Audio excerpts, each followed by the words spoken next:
ইল্লাল্লাহু মুহাম্মাদুর রাসূলুল্লাহ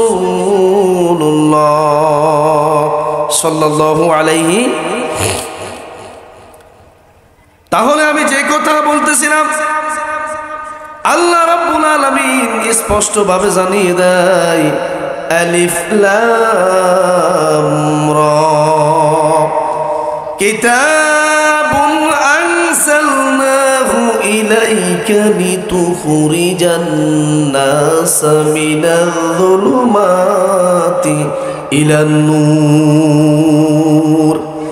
আল্লাহ পাক কালামে মাজিদের সূরাতুল ইব্রাহিমের 1 নম্বর আয়াতের প্রথম অংশে জানিয়ে দেয়, ও হাবিব, আমি এই কিতাবটা আপনার উপর এজন্যই অবতীর্ণ করেছি যাতে করে আপনি মানুষকে অন্ধকার থেকে হেদায়েতের আলোর মধ্যে নিয়ে আনতে পারেন। তাহলে মানুষকে দাওয়াত দিতে হবে, দ্বীনের দাওয়াত, ইসলামের দাওয়াত। এই দাওয়াতটা দিতে হবে কোরআন দিয়ে, বলেন ঠিক কিনা? আল্লাহ পাকও এই কথা তার হাবিবকে জানিয়ে দিয়েছে, রাসূল, এই কিতাবটা আপনাকে এই জন্যই দিয়েছি যাতে করে এই কিতাব দিয়ে আমার গুমরাহি বান্দাকে, যারা নামাজ পড়ে না, যারা রোজা রাখে না, যারা আমি আল্লাহর হুকুম আহকাম থেকে দূরে আছে, আপনি তাদেরকে এই কোরআনের দাওয়াত দিয়ে হেদায়েতের রাস্তায় নিয়ে আনবেন। বলুন সুবহানাল্লাহ।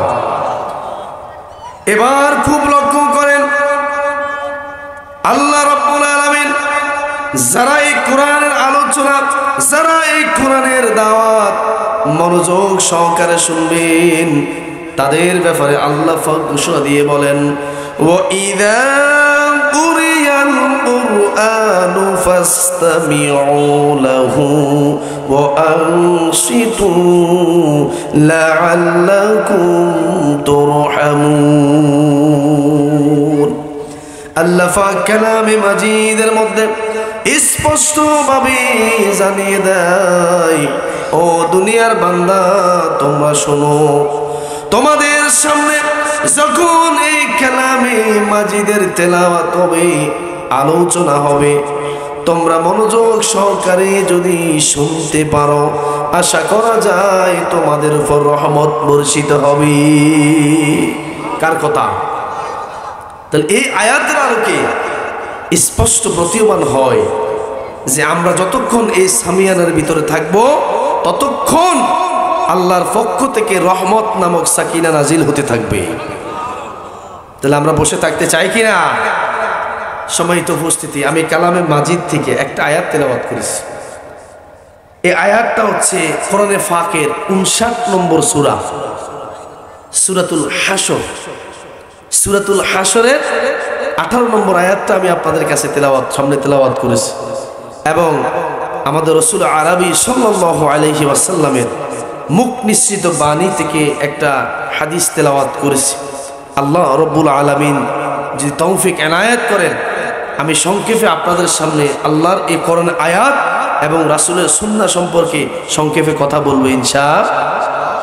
এর আগে একটা প্রশ্ন আমি করি, আল্লাহ রাব্বুল আলামিন এই পৃথিবীতে আমাকে, আপনাকে, আমাদেরকে নির্দিষ্ট একটা হায়াত দিয়েছেন, কি ঠিক আছে কিনা? এই নির্দিষ্ট হায়াতের পরে আপনার আমার এই পৃথিবীতে বেঁচে থাকার কোনো সুযোগ আছে? এই জন্য রাসূল আরবি সাল্লাল্লাহু আলাইহি ওয়াসাল্লাম স্পষ্টভাবে জানিয়ে দিয়েছেন, লিরাজুলিন ওয়া হুয়া ইয়াঈদু ইগতানিম খামসান ক্বাবলা খামস শাবাবাকা ক্বাবলা হারামিকা ওয়া সিহহাতাকা ক্বাবলা সাকমিকা ওয়া গিনাকা ক্বাবলা ফাকরিকা ওয়া ফারাগাকা ক্বাবলা শুগলিকা ওয়া হায়াতিকা ক্বাবলা মাউতিকা। রাওয়াহু তিরমিজি। তিরমিজি শরীফের বর্ণনায় বিশ্ব নবী সাল্লাল্লাহু আলাইহি ওয়াসাল্লাম একজন সাহাবীকে 5টা বিষয়ে উপদেশ দিয়েছেন। কয়টা বিষয় আমার ভাইয়েরা? কয়টা বিষয়? 5টা বিষয়ে উপদেশ দিয়ে বলেন, ও আমার সাহাবী শোনো, তুমি যদি দুনিয়াতে এই 5টা বিষয়কে আঁকড়ে ধরতে পারো তাহলেই আল্লাহর পক্ষ থেকে হেদায়েত প্রাপ্ত হবে। লিরাজুলিন ওয়া হুয়া ইয়াইদু ইগতারিম খামসান ক্বাবলা খামস। শোনো, এই 5টা বিষয় ফুরিয়ে যাওয়ার আগে এই 5টা বিষয়কে গুরুত্ব দিতে হবে। কয়টা বিষয়? এবার দেখেন, 1 নম্বর উপদেশ হচ্ছে শাবাবাকা ক্বাবলা হারামিকা। ও আমার উম্মতেরা শোনো, তোমরা বার্ধক্য আসার আগে যৌবনকালকে গুরুত্ব দাও। কাকে? বার্ধক্য আসার আগে যৌবনকালকে গুরুত্ব দাও। কেন? কারণ মানুষ যখন 50-60-এর কোটায় চলে যায় তখন কি আর শরীরে এনার্জি থাকে? এই যে আমার মুরব্বী বাবারা এখানে বসাত আছে, ওনাদের এনার্জি আর একজন 30-35 বছরের একজন টকবগে যুবকের শক্তি কি সমান হবে? আস্তে আস্তে ওনাদের ব্রেন লোপ পেয়ে গেছে। কি বলে, কি করে, ওযু কি আছে নাকি নাই, নামাজ কয় রাকাত পড়লো, এটা কি এখন মনে থাকে? এই জন্য যুবক অবস্থায় আল্লাহ রাসূল বলেছেন, যুবক অবস্থায় যে ইবাদত করবে আল্লাহ পাক ওই যুবকের ইবাদত কবুল করবে। কিয়ামতের মাঠে আল্লাহ রাব্বুল আলামিন 7 শ্রেণীর লোককে আরশে আজিমের নিচে ছায়া দান করবে। কয় শ্রেণী? তার মধ্যে দেখেন, 1 শ্রেণী আছে ওয়াশাবুন নাশা ফি ইবাদাতি রাব্বিহি। 1 শ্রেণী আছে ওই সমস্ত যুবক, ওই সমস্ত যুবতী যারা তাদের যৌবন কালটা আমি রবের ইবাদতে কাটিয়েছে। ও যুবক ভাইরা, আজকে স্মার্টফোন নিয়ে তোমরা নামাজ কাজা করছো, আজকে স্মার্টফোন হাতে পেয়ে সুখের জিনা হচ্ছে। কিয়ামতের কঠিন মুসিবতের সময় তোমরা সেখানে দেখতে পাবে কি পরিমাণ গুনাহ আমলনামায় লেখা হচ্ছে। হাতের গুনাহ লেখা হচ্ছে, চোখের গুনাহ লেখা হচ্ছে, কথার গুনাহ লেখা হচ্ছে, পায়ের গুনাহ লেখা হচ্ছে। কিন্তু যুবক ভাইরা, আল্লাহ রাসূল ঘোষণা দিয়ে বলেছেন, নশাবুন নাশা ফি ইবাদাতি রাব্বিহি। ও যুবক ভাইরা শুনো, আল্লাহ রাসূল তোমাদের ব্যাপারে স্পষ্টভাবে ঘোষণা দিয়ে বলে দিয়েছেন, ওই সমস্ত যুবক কিয়ামতের বিভীষিকাময় মুহূর্তে যখন আল্লাহর আরশে আজিমের ছায়া ছাড়া আর কোনো ছায়া থাকবে না, ওই অবস্থায় যৌবনকালের ইবাদতকারী যুবককে আল্লাহ তার আরশে আজিমের নিচে ডেকে ছায়া দিবে। কাকে দিবে? যুবককে। এই জন্য বিশ্ব নবী বলেন, শাবাবাকা ক্বাবলা হারামিকা। ও আমার উম্মতেরা শোনো, তোমরা বার্ধক্য আসার আগে যৌবনকালকে গুরুত্ব দাও। কারণ এই যৌবনকালটা তোমার সারা জনম থাকবে না। 20 বছর থেকে শুরু করে 40 বছর পর্যন্ত এই যৌবনকাল তোমার কাছে থাকবে। যখন 40-এর পরে 50-60-এর কোটায় চলে যাবে, তখন তুমি হাজার চেষ্টা করলেও এই যৌবনকে ধরে রাখতে পারবে না। ওযু করবে, ওযু ঠিক নাই, নামাজ কয় রাকাত পড়েছেন সেটা মনে থাকবে না, আস্তে আস্তে মেমোরি লোপ পেতে থাকবে, স্মৃতি শক্তি কমে যাবে, শ্রবণ শক্তি কমে যাবে, ঠিক কিনা? এজন্য বিশ্ব নবী বলেন, শাবাবাকা ক্বাবলা হারামিকা। তোমাদের বার্ধক্য আসার আগে যৌবনকালকে গুরুত্ব দাও। ওয়াসিহাতাকা ক্বাবলা সাকামিকা। দ্বিতীয় নম্বরে আল্লাহ রাসূল বলেছেন, অসুস্থ হওয়ার আগে তোমরা সুস্থতাকে গুরুত্ব দাও। অসংখ্য রোগী, অসংখ্য রোগাক্রান্ত ব্যক্তি হাসপাতালের বেডের মধ্যে শুয়ে, বাড়িতে বিছানার মধ্যে শুয়ে কাতরাচ্ছে। মসজিদে আজান হচ্ছে, আমি কানে শুনতে পাচ্ছি ও মালিক, কিন্তু মসজিদে গিয়ে আমি নামাজটা আদায় করতে পারি না, ঠিক কিনা?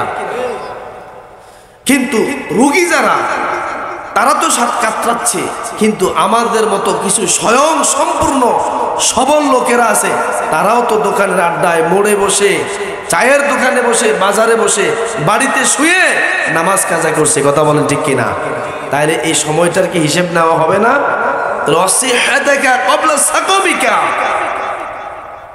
অসুস্থ হওয়ার আগে সুস্থতাকে কি দিতে হবে? গুরুত্ব দিতে হবে। তাহলে কত নম্বর গেল? অগিনাকা ক্বাবলা ফাকরিকা, অসচ্ছলতা আসার আগে তোমার সচ্ছলতাকে গুরুত্ব দিতে হবে। টাকা পয়সা ধন সম্পদ এটা সব সময় থাকবে না, কি ঠিক আছে কিনা? এটা কিন্তু আসবে এবং যাবে। মাঝখানে থাকা অবস্থায় কি পরিমাণ আপনি ব্যয় করেছেন, আল্লাহর রাস্তায় দিয়েছেন, এটার হিসেব হবে কি হবে না? আপনি এটার হিসেব নিতে হবে। ও গিনাকে ক্বাবলা ফাকরিকা। 3 নম্বর উপদেশ হচ্ছে আপনি যখন অসচ্ছলতা আসার আগে সচ্ছলতাকে কি দিতে হবে? গুরুত্ব দিতে হবে। কারণ অর্থ সম্পদ আজকে আছে, কালকে নাও থাকতে পারে, কি ঠিক কিনা? 10 বছর আগে যাদেরকে আমরা দেখেছি টাকা পয়সা নাই, আজকে তারা বিল্ডিং এর মালিক, বলেন ঠিক কিনা? 15-20 বছর আগে যারা জমিদার ছিল, আজকে তাদের বাজারে বিটাও পর্যন্ত নাই, বলেন ঠিক কিনা? টাকা আসবে এবং যাবে, টাকা আসবে এবং যাবে। মাঝখান দিয়ে আল্লাহ আপনাকে পরীক্ষা করবে, কি ঠিক আছে কিনা? আল্লাহ ধন আপনাকে দিয়েও পরীক্ষা করবে, আল্লাহ আপনার থেকে ধন নিয়েও। এই জন্য খেয়াল করেন, আল্লাহ রাসূল 3 নম্বর উপদেশ যেটা দিয়েছেন, অগিনাকা ক্বাবলা ফাকরিকা, অসচ্ছলতা আসার আগে তোমার সচ্ছলতাকে গুরুত্ব দাও। কি কথা বল ঠিক কিনা? ও ফারাগাকা ক্বাবলা শুগলিকা, বান্দা তুমি ব্যস্ত হওয়ার আগে অবসর সময় কি গুরুত্ব দাও। আজকে যখন নামাজের দাওয়াত দিকো, ভাই আমার ব্যবসা এত বড় হয়ে গেছে, আমার বিজনেস এত বড় হয়ে গেছে, আমি নামাজ পড়ার সুযোগ পাই না। আমার চাকরি এত মাথার উপরে, এত বিশাল পাহাড় আমার মাথার উপরে, নামাজ পড়ার সময়টুকু কি পাই না। এজন্য রাসূল বলেছেন, ফারাগাকা ক্বাবলা শুগলিকা, যে ও আমার উম্মতেরা, তোমাদের যখন ব্যস্ততার সময় আসবে এর আগেই তোমরা অবসর সময়টাকে কি দাও? গুরুত্ব দাও। কারণ অবসর সময়টা সব সময় আপনার থাকবে না। কিন্তু যত বড়ই ব্যস্ততা হন, যত বড়ই আপনি ব্যস্ত হন, কিন্তু আল্লাহর ইবাদত করা লাগবে কিনা? আল্লাহর বন্দেগী করা। এবার 5 নম্বরে আল্লাহ রাসূল যেই উপদেশ দিয়েছেন, ও হায়াতিকা ক্বাবলা মাউতিকা, 5 নম্বরে যে উপদেশ দিয়েছেন, মৃত্যু আসার আগে তোমরা তোমাদের হায়াতকে গুরুত্ব দাও। কি ঠিক আছে কিনা? কারণ একজন বান্দা যখন ইন্তেকাল করবে, মারা যাবে, তখন তার আমলের দরজা কি আর খোলা আসেনি? তখন সে নামাজ পড়তে পারবে, রোজা রাখতে পারবে, হজ আদায় করতে পারবে, যাকাত দিতে পারবে।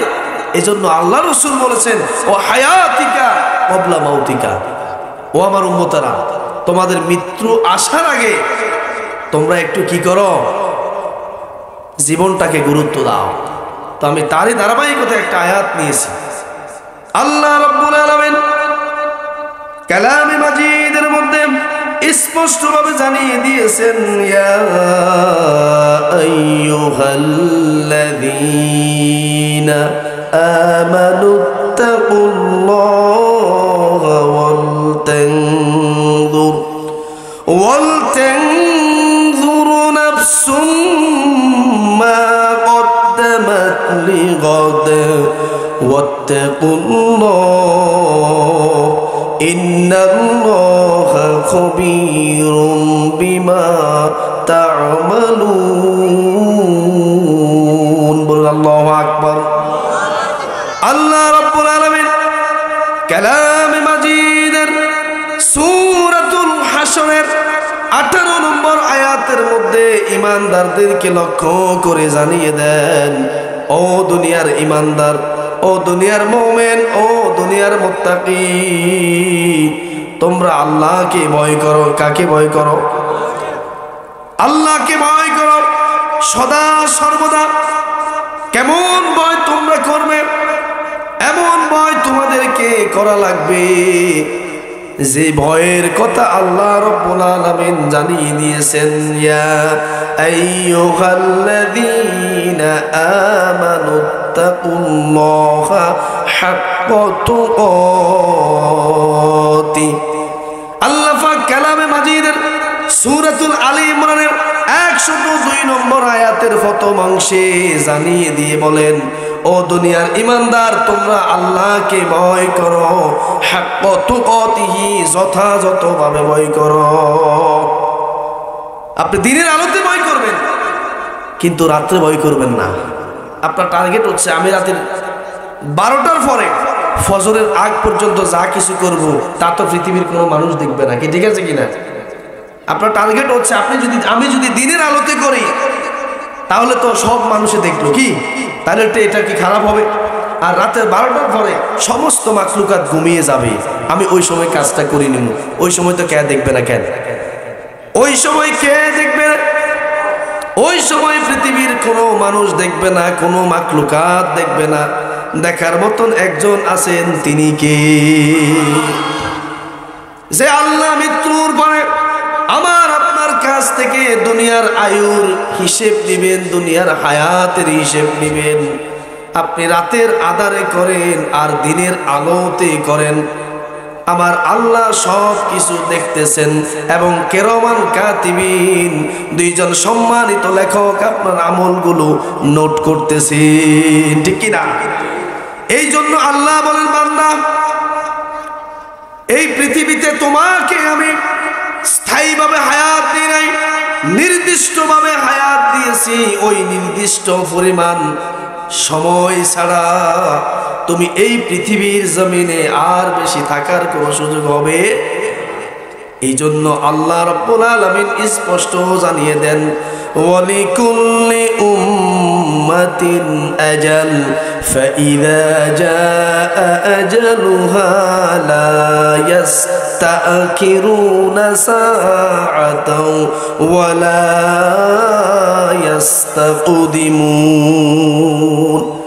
আল্লাহ পাক কালামে মাজিদের মধ্যে স্পষ্টভাবে জানিয়ে দিয়ে বলেন, অলিকুল্লি উম্মাতিন আজাল, ও দুনিয়ার বান্দারা, তোমরা কান পেতে শুনে নাও, আমি সমস্ত কওমের সাথে নির্দিষ্ট করে হায়াত লাগিয়ে দিয়েছি।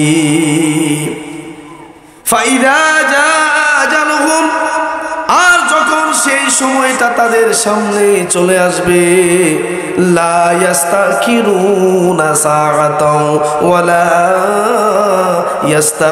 ইস্তাকদিমুন, ওই নির্দিষ্ট পরিমাণ সময়ের বাইরে কাউকে কিছু পরিমাণ অবকাশ এবং ত্বরান্বিত করা হবে না।